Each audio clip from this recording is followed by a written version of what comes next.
So we were talking about Beckmann's circus, right?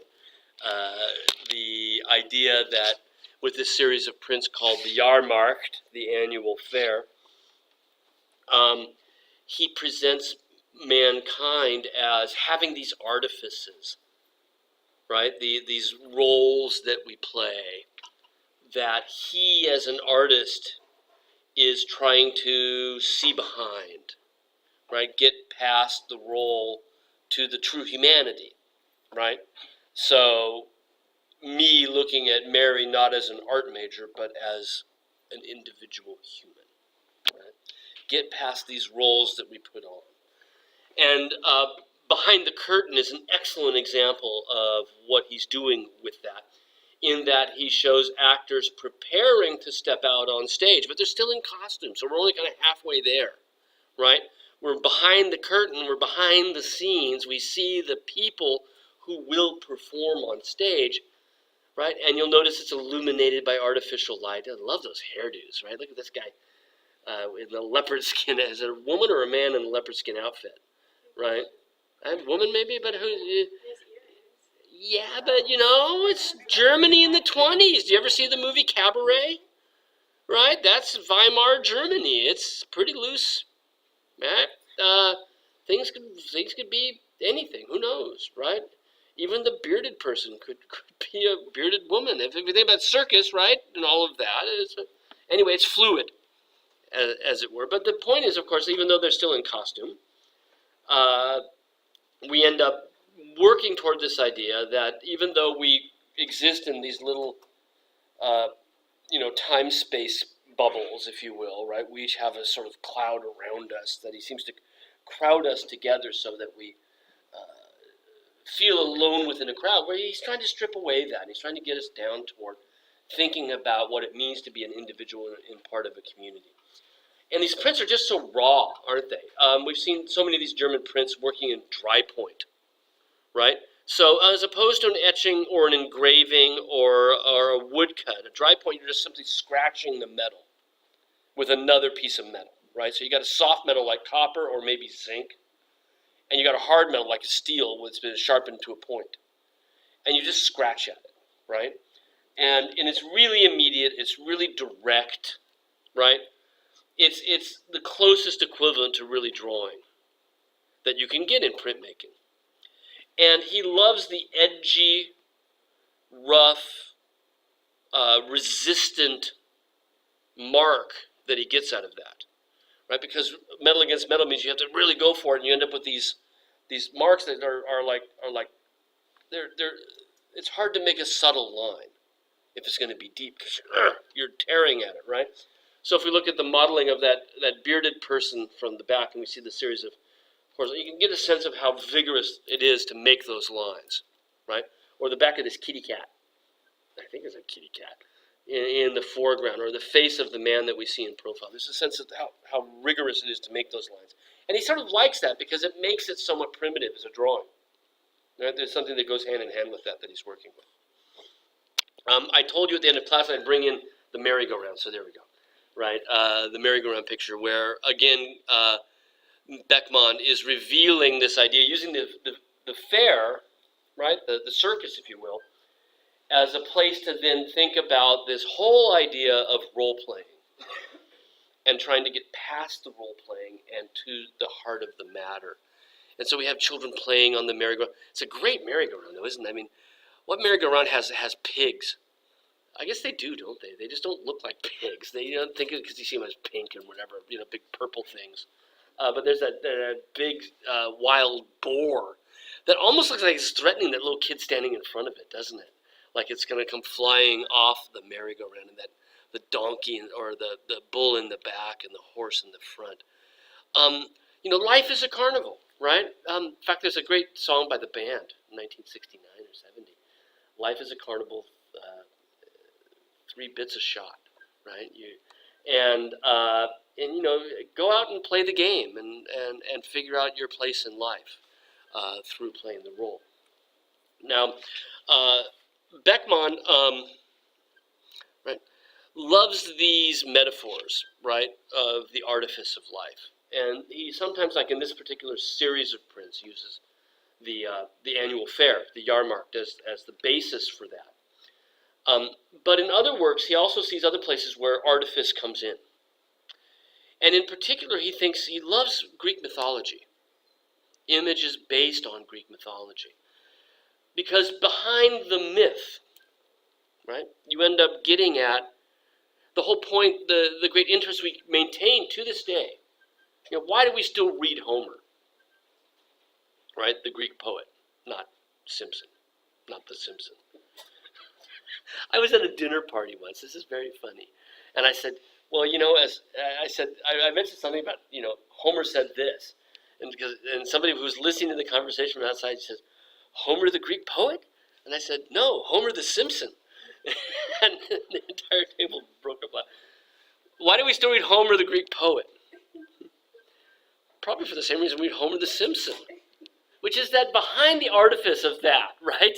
Behind the artifice of mythology, we find out something that is what it means to be human, right? And they still could teach us about sort of greater things about the human experience. And this is what we hope we get out of reading the humanities. And I might argue that part of the reason the Simpsons have lasted 20 plus years is that behind Homer's recurring stupidity, you get something that is about humanity, right? So Beckmann is often pursuing these places where we, as humans, discover what it means to be human through role-playing, right? And through looking past the role and kind of pulling back the curtain, right? Like the end of Wizard of Oz. Who's that behind the curtain? And it's really just a guy, right? It's no grand wizard. So we've got 3 or 4 pictures paintings by Beckmann here. In this case, he's moved on. In 1932, the Nazis came to power in Germany, and they put a nationwide ban on exhibiting any works by Max Beckmann. A nationwide ban on his art. As part of the Nazi disapproval of Expressionism, which is very racist in its motivation, because they saw Kirchner, Beckmann, Dix, and Gross as adopting primitivism, which they linked to non-white culture. And so these white artists using primitivism, right, should be banned because they don't reflect the true German spirit as that group is defining it, which is Aryan, right? So Beckmann, there was a total ban on his work beginning in 1932. He flees the country, right? First to Amsterdam, but then when Holland is invaded by the Nazis, he moves to New York and spends the last last years of his life in New York City. Right? Same thing we saw happen with Piet Mondrian, right?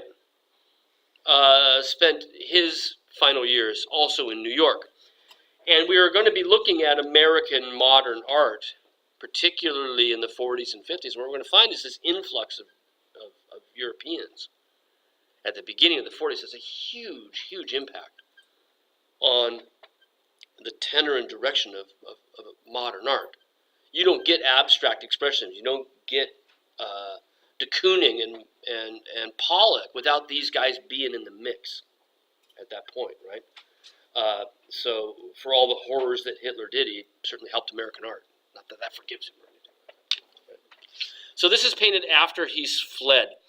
And oftentimes he takes these images that are based on his own sort of day-to-day mundane experiences, going bathing with friends, and he gives them this artifice of being something greater and grander and more wonderful, right? And so in this case we have this bathing scene, and we know that he was taking photographs. He loved boating, hanging out by the shore. This was just sort of downtime, and he turns these things into images that almost evoke something more mythological almost, right? Look at the way in which they loom over the landscape, like giants, on the seashore, right? They're so close to us, and you know they are waist up above the horizon line, right? And you know that in pictures, the horizon line is more or less determined by where your eyes are, right? Your eyes determine the horizon line. So, you know, if you have a high horizon, that means you're elevated above it, right?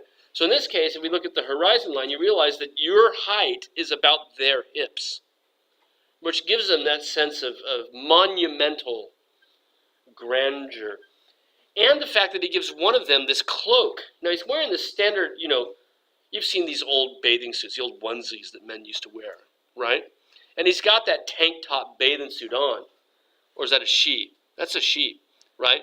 And the other guy with that one. But there's something about it that gives him a sort of a caveman look almost, primitive. And then there's that green cloak, which could just be a towel or a terry cloth robe. But the way he's painted it makes it look regal, right? Almost as if it's got a fur lining or something, you know? And this all adds levels of meaning and mystery to the work, right? That he doesn't actually explain.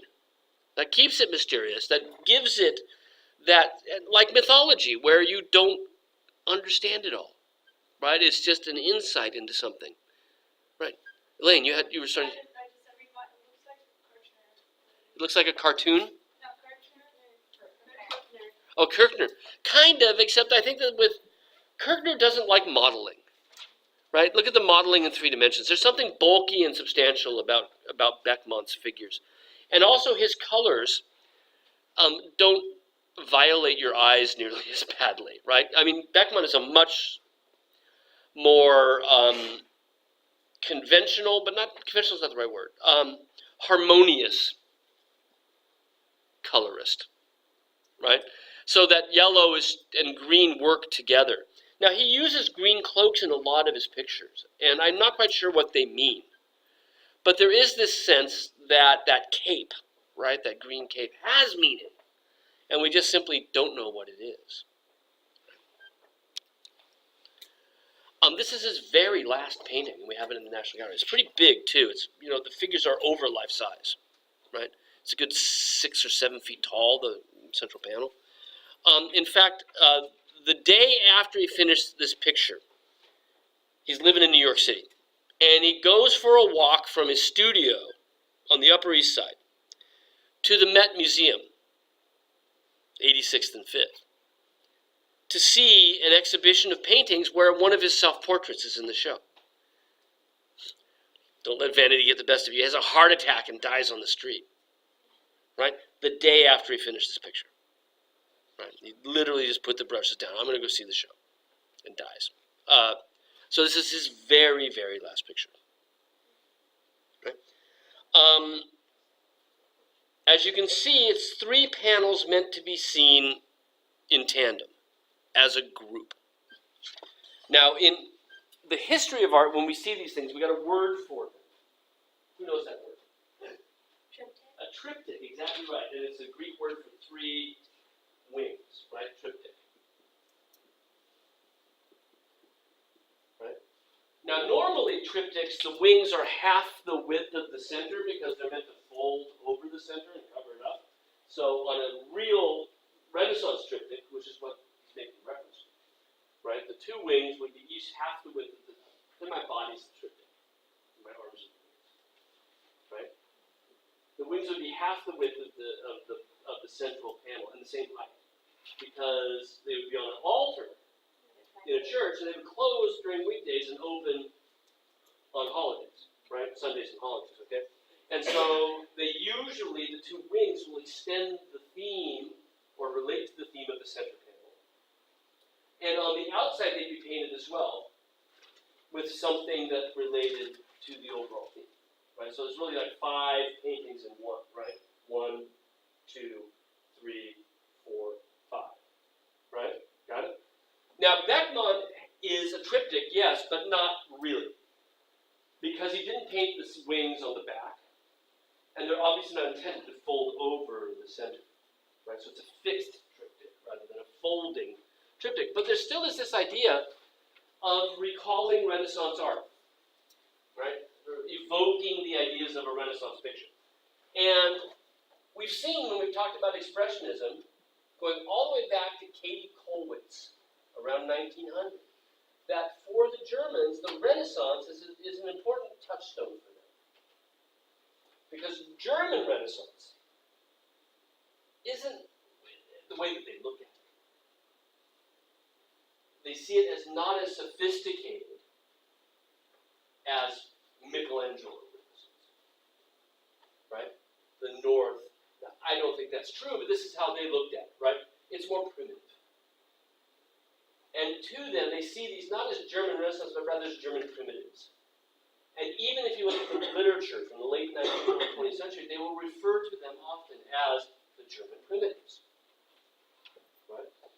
So, and this is true for the Dutch, right? So Van Eyck is a Flemish primitive, right? The early Flemish paintings, okay?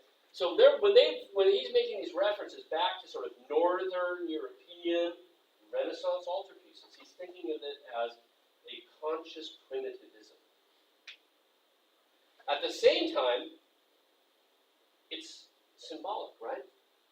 Because triptychs had traditionally been images that related to religious worship and were used exclusively for worship. So it's another way, in like the Green Cloak, that he's adding layers of complexity to the scene at hand. Right? Suggesting that it's more than what you might see at face value. But in this case, it's not just a simple bathing scene. There's a lot more going on in this. And the title alone, I'll just tip that off, the Argonauts. Who were the Argonauts? Does anybody know? Julie, you know that? Well, they were the sailors that went on the Argo with Odysseus. Argo, yes. The sailors of the Argo, the boat named the Argo, are the Argonauts. And it goes back to the ancient myth of Jason, right? And the search for the golden fleece, right? And so calling this the Argonauts suggests that voyage, right? That mythical search for something supernatural, right? A fleece of a calf that is itself golden, right? So, it's non-Christian subject matter, right? It's Greek mythology, but rendered in a Christian format, which I think is his way of saying this is really universal, the themes that he's dealing with. Right? So we'll look at each of the three panels. In the center, the nude guys, right? Young men by the sea again, just like what we saw in the Green Cloak. People by the ocean. In this case, entirely naked. But this is the ocean, a recurring theme for Beckmann. We have a larger figure than the two standing men coming up over the edge of that lip and climbing a ladder. And you can see his head is as big as the center figure's torso. Right? He's well out of scale. That should suggest to us that he's not a human around these other humans, that he's a god. And that's exactly what Beckmann intends him to be. He is the god of the sea, right? And he's rising from the sea to send Jason, the captain of the Argo, out to find the golden fleece. He's doing the god's bidding, right? So there's the god coming up to say, you've got to go find this, right? Jason is the figure on the far right, that kind of cute guy with the cool hairdo, right? And the hawk on his arm, right? Over on the far right is Jason here, right? And he is going to captain the Argo as they go on their quest to find the golden fleece. The man next to him, we can identify by this object. What is that by his feet? A lyre, exactly right. A lyre, an old harp, right? An old Greek harp. Okay? What Greek character, does anybody know, is identified with the lyre? We talked about this in class, actually. Orpheus tamed the animals with his songs, right? Played the lyre. And according to Greek mythology, he is indeed on the boat, right? He's one of the Argonauts, is Orpheus. What's the name of the instrument again? Lyre, Lyre, a lyre. Right. Now, if you know the myth, as they get set to sea looking for the golden fleece, Orpheus will use his lyre to calm the seas in the same way that it calmed the animals, right? It calms all of nature. But he's put it down for now, right, as they're thinking about now their quest. At the very top, right, we see celestial planets moving around, a sun and planets and a crescent moon. And it suggests sort of the monumentality of this entire venture, right? It's supernatural significance that all of the heavens are moving around as this takes place. So again, typical for Beckmann, what he's doing is he's using this mythology as a way to sort of drive into elements of humanity. And our two naked figures are getting us there. What makes this, I think, really fascinating is that around this we see things that suggest theater. So in the right-hand panel, typical to what we would see if it were a Greek theater piece, we see the Greek chorus. Women playing music, singing songs, and if you know about Greek theater practices, that this was the case. They would sit on the side of the stage and sing about what was taking place. So that as people would move on, they would make sure you could follow the story, right? And now Orpheus and are setting off on their, and here they are playing this, and we actually see, again, this is Beckmann, right? Artifice, and then sort of pulling back the curtain on the artifice. But with Greek drama, the artifice was right there. You saw them all the time. So he's suggesting by these figures over here that what he's giving us in the center panel is a play. Not necessarily the drama itself, but a staging of the drama. And so what he's seeing on a certain level is the idea of him as a painter being analogous to a playwright, right?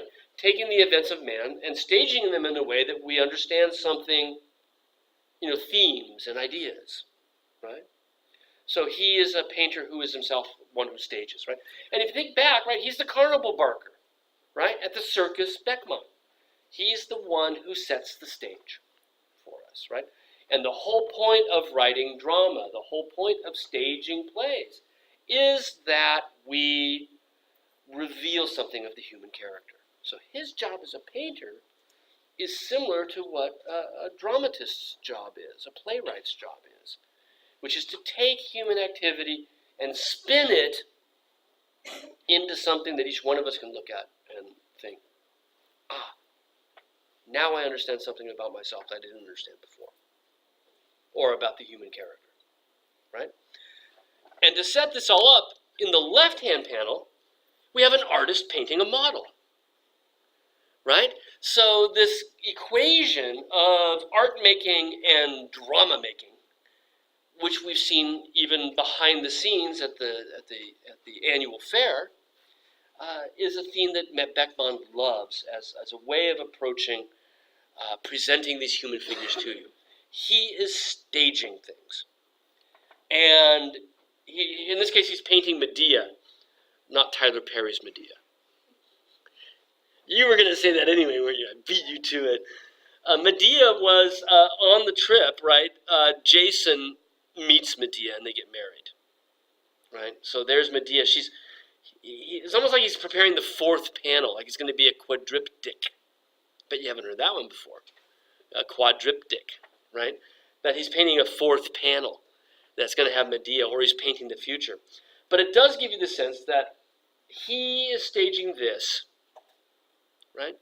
And we are now, just as we were looking behind the scenes at the annual fair, we get to see the artifice of it all, right? Beckmann staging things for us.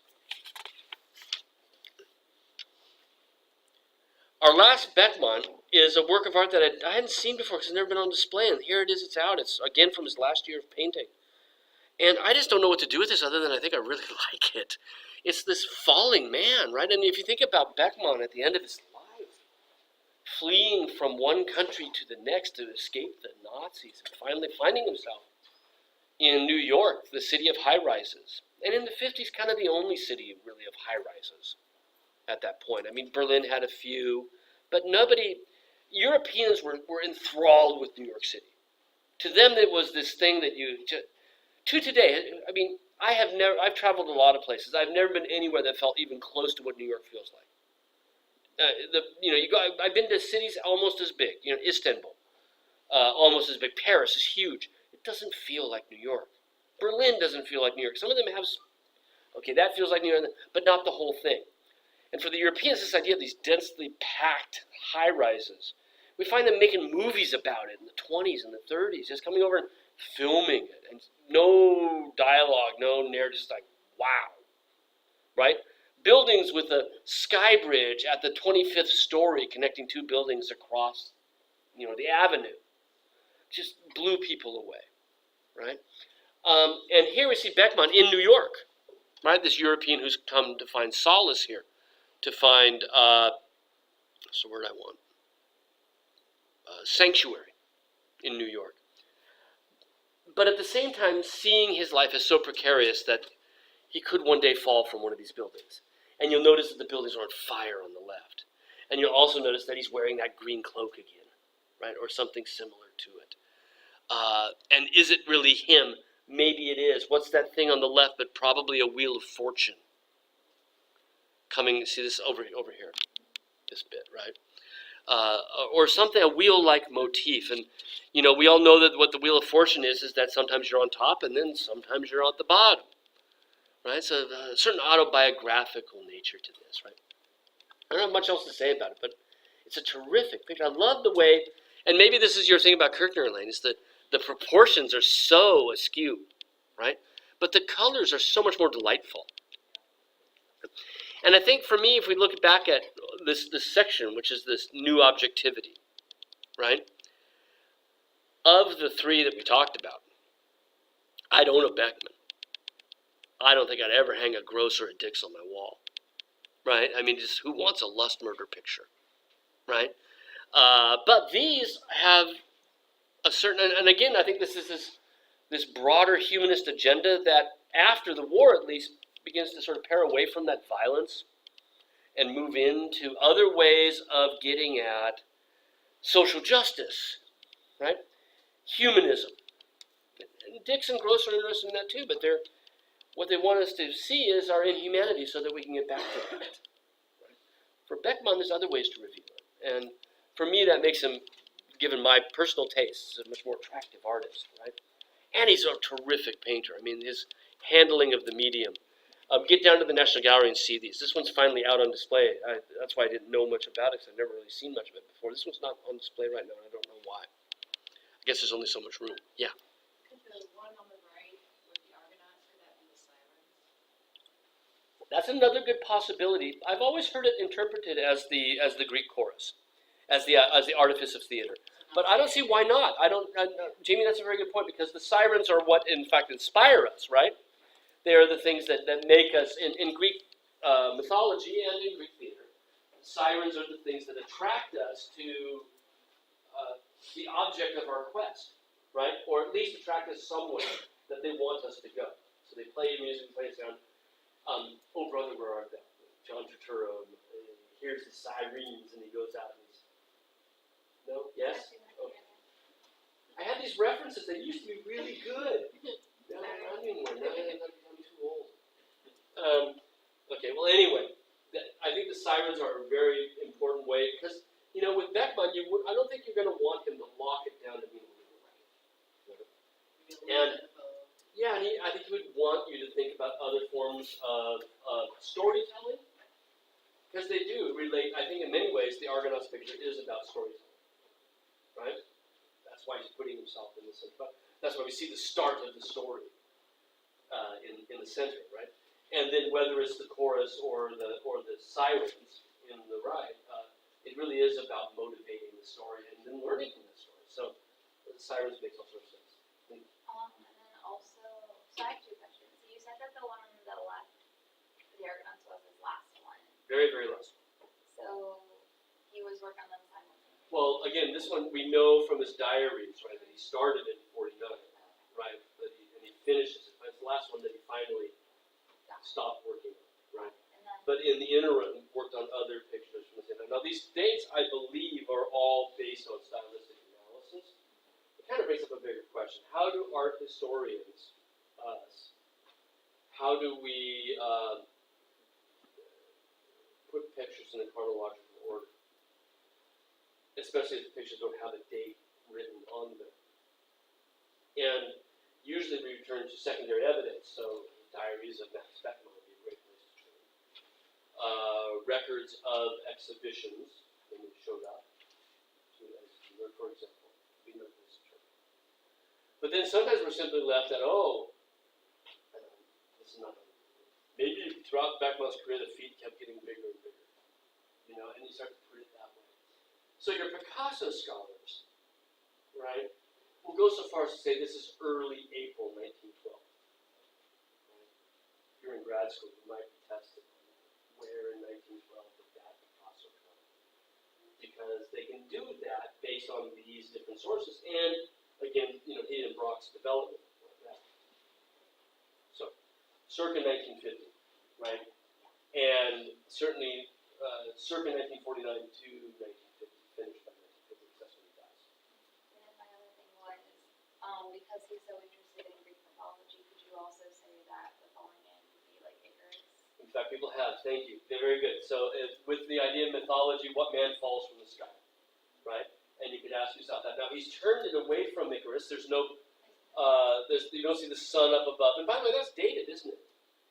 See? Beckman, 1950, in that one corner. But we do have other figures, and this is really kind of fascinating. I know I'm looking at this, right? I write my lectures, I don't always look at it as well on the screen as I should. But we have birds in the sky, potted plants on somebody's deck, right? My thing that looks like a Wheel of Fortune could just be somebody's deck railing.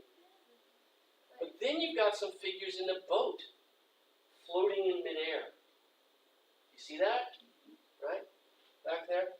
And all the buildings are on fire. So I think there's amazing something going on here that I just don't know what it is yet. And it also kind of reflects his water, because at the bottom there's a nice little swoosh that kind of looks like water reflection. This picture on the right with the figures in the boat. Okay. Let me do this. It comes right out of a Bosch picture. Hieronymus Bosch. So hang on a second and let me just do something here real quickly. And I think I can go here. Go here.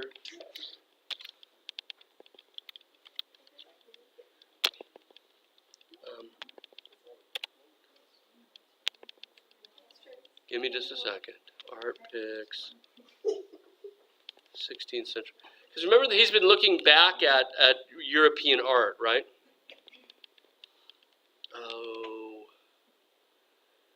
Let's see. I'm going to show you ours. This is a follower of Bosch, right? Circle, right? And here's just a detail from it.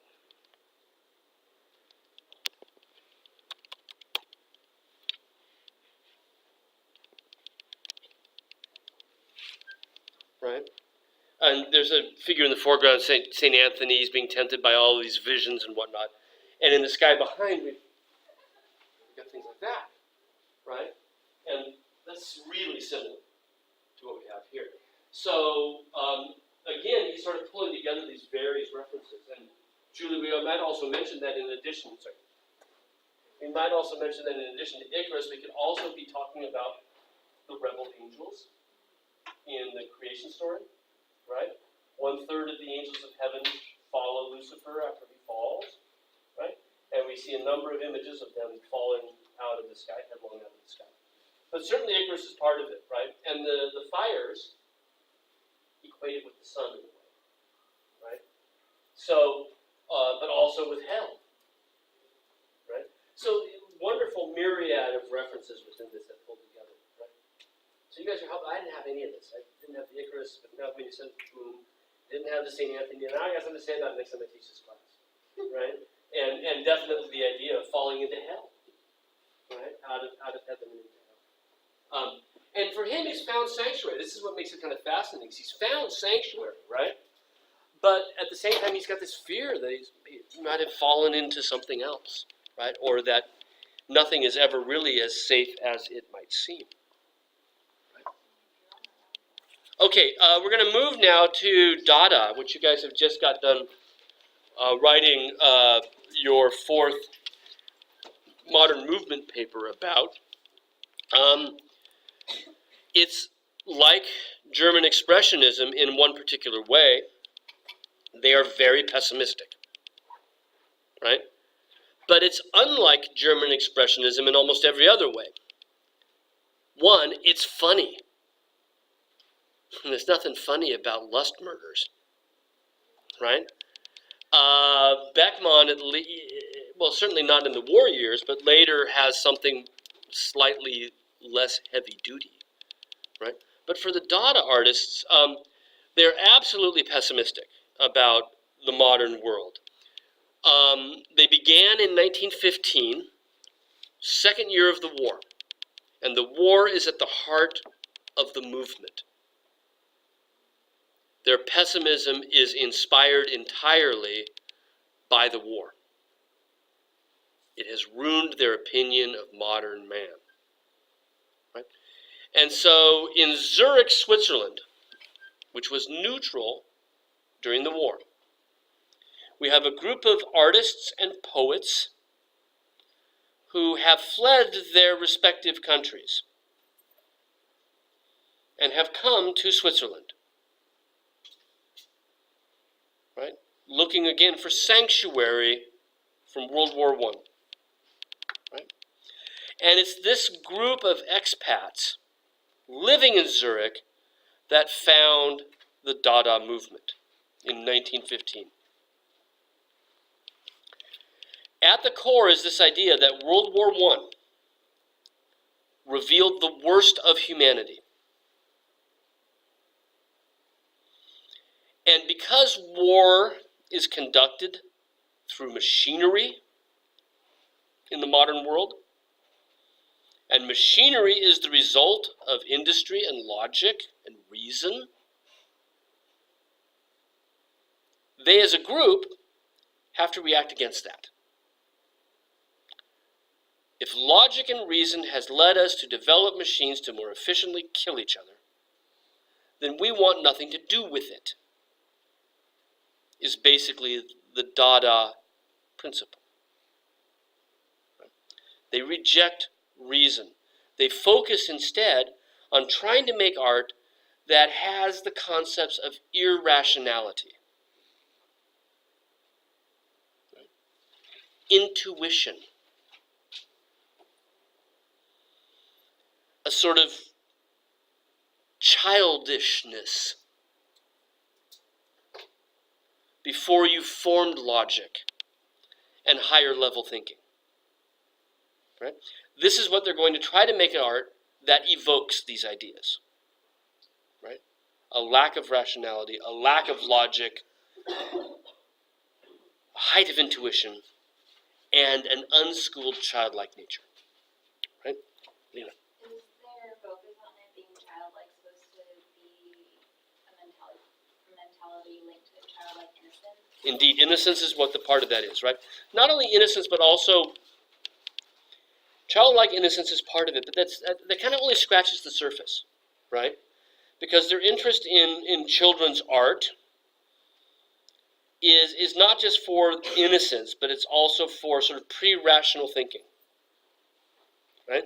So I think they'd be just as happy with like children who cry for no reason, right? Which is not necessarily what we think about when we think about childhood innocence, right? That it's just sort of that rawness and that connectivity with, desire that isn't based on rationality, right? The child who wants all the candy in the store and cries at the checkout stand that you see every day, right? Okay, they're just as interested. So what for the Dada artist, and particularly for Hans Arp, this interest in irrationality, right, a lack of logic as a dictating principle for art, led them to try to make works of art that were created by chance, that just happened, rather than the artist thinking about a preconceived goal and then taking steps to get to that goal, but rather letting things happen, regardless of artistic intention. Because intention is rationality. Rationality is logic. So we have to get rid of that. So what does Arp do? He wants to focus on an art where he can present to you the results of haphazard chance. Right? This would counteract logic. That's his idea. Okay? Now, one legend said that the word Dada was actually chosen by the group by chance. That they took a big dictionary, one of those big family dictionaries, that's about 5 inches across the binding. They laid it on a table and just go, boom, fall open, and they went like that. And they looked at what word they pointed at, and it was Dada. And they said, that's it, that's the name. I think I don't buy that for a second, right? But that's what they said. Again, chance determines the outcome, okay? It might answer your question what's coming up next, right? The word Dada in German, right, there in Zurich, is a hobby horse, a little toy that a kid plays with, which they think of as a horse, but it's a stick with a head on it, right? It's very, very irrational to think of this as anything but a horse, and you ride it by walking, right? So, again, the word Dada comes laced with all of these ideas and meanings. It's, okay, chance finding, but it happened to be a word that's associated with children's play, right? Imaginative play, where you see something and it means something else, right? But they also associated it quite rationally, well, that's wrong word for a Dadaist. They also associated it linguistically with the first syllables that we can all speak, which are just da, da, da, right? Da, da. Like you get your tongue stuck in your teeth, and those are the first sound, da, da. Why do Dada and Mama, right? Why do we, because those are the first things children can say, da, da, Mama, right? You don't have to work at saying things like that, right? So it was believed linguistically that Dada were often a child's first syllables. And they don't necessarily mean father. They just mean Dada, right? They're just sounds. And so this also underscored the reason they used this as the name of the movement, Dada, right? They called themselves Dadaists, but the movement was just called Dada. It wasn't the Dada. It wasn't Dadaism. It was Dada, right? And that's it, right? So hobby horse, children's first syllables, and if we believe them, found at random in a dictionary by letting it fall open and pointing with their eyes closed. Right? Lena. Well, I was saying, well, even though it's, it could be fiction or nonfiction, it makes sense and people believe it because it goes along with Everything else, right? It makes all sorts of sense. It doesn't matter if it's real or not because it happens to go with their manifesto. That's exactly right, because it fulfills their purpose, what they said they're going to do. So Arp's most famous work, this is up in MoMA, although I've never seen it live. It's rarely on display because it's work on paper. He was working on some drawings and he was coloring some sheets of paper and he got kind of frustrated, tore them into these squares. And he let them drop onto another sheet of paper, and then he glued them down where they fell. Right? Collage arranged according to the laws of chance. I don't buy it either. There's no overlap. Things line up. How do you get that by chance, right? It could be that as they fell, then he went like, okay, a little bit here or there, right? But again, like what Lena was just saying, it fits the manifesto, right? It fits the idea. And then you might lay these down. And there are 2 or 3 of these that he's arranged by laws of change. It seems to have dropped them. I think it's only about like yay. So he doesn't have to be that far away to let it fall. But again, it's the idea, and this is what I think makes Dada so fascinating. And for me, I once had a job interview back when I was in Portland. They're trying to teach it to community college. They wanted me to give a lecture on what movement of modern art, I never taught modern art before. What movement of modern art is the most important? And you think, knee-jerk reaction, Cuba. Everybody knows Cuba. But I did Dada because this is the rest of the 20th century, right here. Hans Art is making works of art where his hand doesn't, at least he says, his hand doesn't touch things working. Without this, do we get Jackson Pollock? You know what I mean? And just that idea of letting things happen. Where we get works of art that are more about the idea the artist has than the performance art.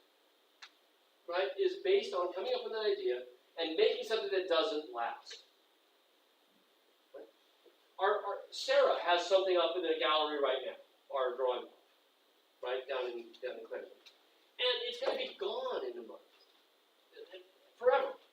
It's never going to be anywhere else. It's an idea that got worked out here, and then it's gone.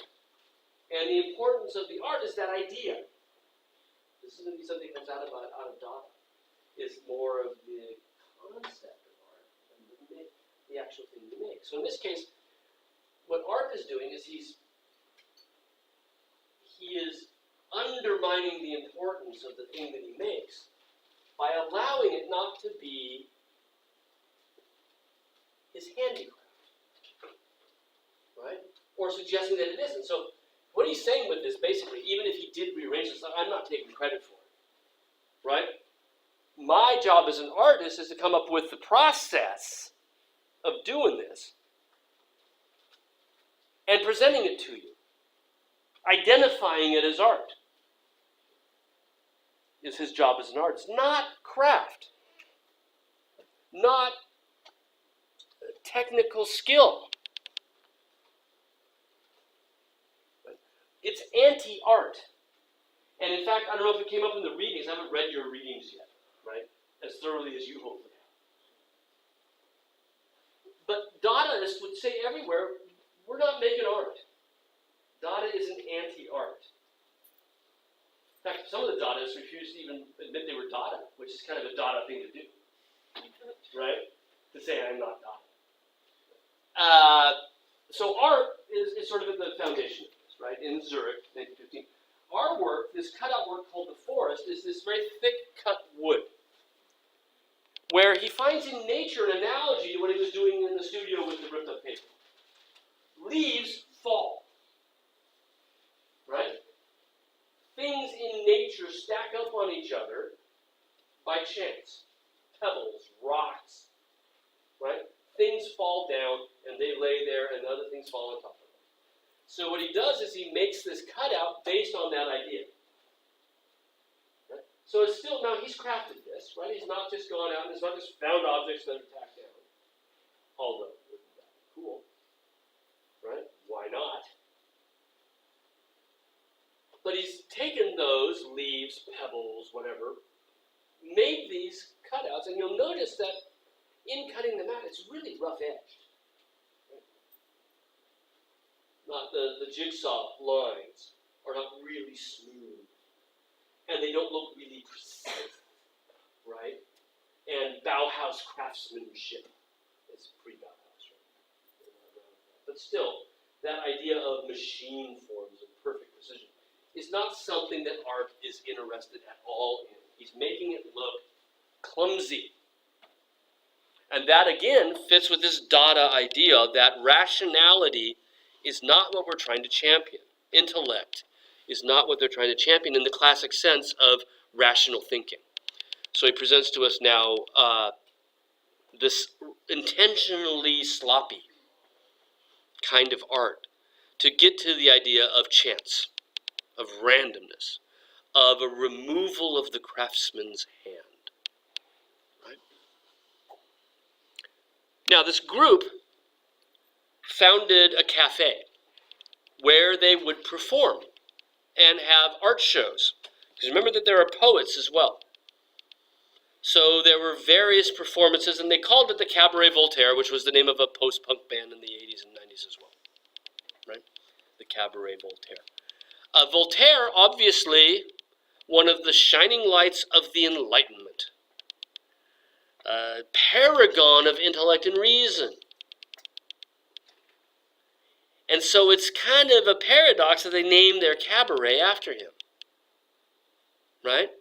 But at the same time, they're sort of making fun of the Western tradition of reason. That you would come into a place named after an Enlightenment philosopher, philosophe, as the French say, and you would instead encounter anti-Enlightenment ideas, at least insofar as reason, intellect, and logic are concerned. They still are, like the Enlightenment, very much interested in humanity, that there's something that makes us human that's independent from intellect and logic and reason. Okay? So you can discover a different kind of enlightenment here, maybe. Right? One of the founders, I love this photo, Hugo Ball, it's great, did this performance in 1916, right, of a poem he'd written, this utter gibberish. And he described this costume that he wore, all cardboard cutouts. He said that the legs were shiny blue, the torso was yellow, the cape was also yellow with a red interior. The hat was blue and white striped. He said he could barely move in this thing. He had to be actually carried up on stage. And he read this poem, right? And you can see two different orchestra stands with words from his poem on. And by the end, he sort of collapsed in sweat after reading this poem and left the stage. This is performance art, right? On a certain level, when he describes this, he starts to sound like a Léger painting. When we looked at these early purist paintings by Léger, we saw these mechanoforms with blue and white stripes and shiny blue cylinders and reds and yellows. It's almost as if Ball is dressing himself up like a Léger painting. And the poem, here's the words. Karawane, right? And they're just sounds like Dada that doesn't mean anything. But he read it in a way to suggest that it was a language with rhythm. Right? That it actually did have meanings and nuance and a cadence. But it wasn't just something going and making these sounds, right? It wasn't monotone or anything. It was really read as if it were a true language.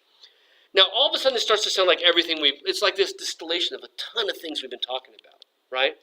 Some constructivism in here. There's some suprematism. There's some futurism in here. Zhang Tum Tum, right, from Marinetti, or with the suprematists we talked about Zaum language, right, tones that don't necessarily mean anything. We looked at suprematist pictures where we had these geometric forms that were supreme, that don't link us to the world around us. There's a dissonance, right? And the Dadaists are definitely picking up on that, right? Deeply, deeply political, though, right? And the whole point of reading gibberish really is that what good are words if we're in a war? You know? There's a wonderful quote, right? This is from Arp himself. While the thunder of batteries, right? War batteries, right? Assault and battery. While the thunder of batteries rumbled in the distance, we pasted, we recited, we versified, we sang with all of our soul. We searched for an elementary art that could and would, we thought, save mankind from the folly of these times. Words are senseless in a time of war, is what they're claiming. They haven't helped, right? So they wanted to underscore this idea about where logic has got us, where reason has got us. It's gotten us nowhere. Now, they're not suggesting that we shouldn't try to solve war by diplomacy. That's not at all the message. The message is that we as humans are doing a pretty rotten job of being human, right? And it's our reason and our intellect and our trust in that that has gotten us into a difficult situation, right?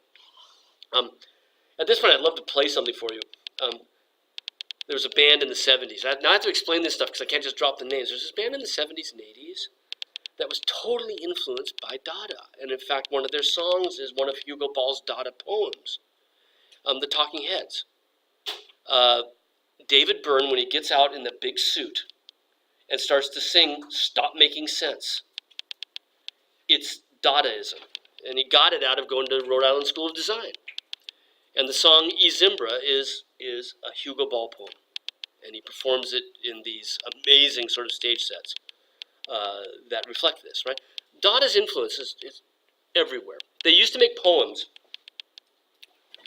by taking the newspaper and cutting it up into 1 or 2 word sections with their scissors. They then would put all of those pieces of paper into a paper bag. And you would reach in, you grab a word and you put it down. You reach in and grab a word and you put it down. And you had a poem. Totally by chance, right? And the words of the poem would be the words as you pull them out without any sort of thought or forethought or planning. That became your tone poem. And these they would recite in the Cabaret Voltaire. They'd do performances of Dada poems composed exactly this way. And they would perform them with musical accompaniment. And the musical accompaniment they called, they were just like sounds, and they called it, in French, it's bruitisme. It's just noise, noisism, right? Deafening sounds. And the music was played not only on sometimes multiple pianos being banged at the same time, but also things like electric fans with sticks stuck into the blades, so right, it makes sounds like that, and fire engine horns, right? Really incredible things. And this was their deafening response to the war, right? So Dada is really breaking like all of the rules, right? They are making an art that is more difficult even than Kirchner, right? Challenging you to understand your world, right, as a crazy place, right? And this began, like I said, in Zurich, 1915. It soon became an international phenomenon, right? The first place we see it after Zurich is New York City. And the reason is, in 1916, when it begins in New York City, 1516, New York, America is also neutral in the war. We don't join until 1917, right? So the first 2 places Dada begins as an anti-war art movement are in places where the war is not being fought, right? And the centerpiece of the New York Dada movement is a Frenchman expatriated, Marcel Duchamp, who is, for my money, the single most important artist of the 20th century. The man, you're going to look at this and go like, yeah, you're freaking crazy, Trowbridge, right? It's a toilet. Yes, but it opens up so many really amazing, Duchamp as an artist opens up just amazing, fascinating ideas about our world, about the limits of what is and is not art, what makes art art, what makes the artist an artist. These are all ideas that he's working with that come out of this questioning of rationality. So it's 1:15 now, or almost, and I think to get too far into this would be wrong with 2.5 minutes left. So we'll pick up with Duchamp on Tuesday. I'll be looking at I'll get your comments back on the Dada essay over the weekend, right? If you haven't sent it to me, try to get it to me before I start grading tomorrow morning. Otherwise, I'll count it late, right? And if you've sent it to me and I haven't said thank you, I downloaded most of the stuff this morning. You might want to go to your sent box and hit send again, just to be safe, right? But I think I've written back to everybody who sent it to me. Okay? I think, right? But things, you know me, things fall through the cracks.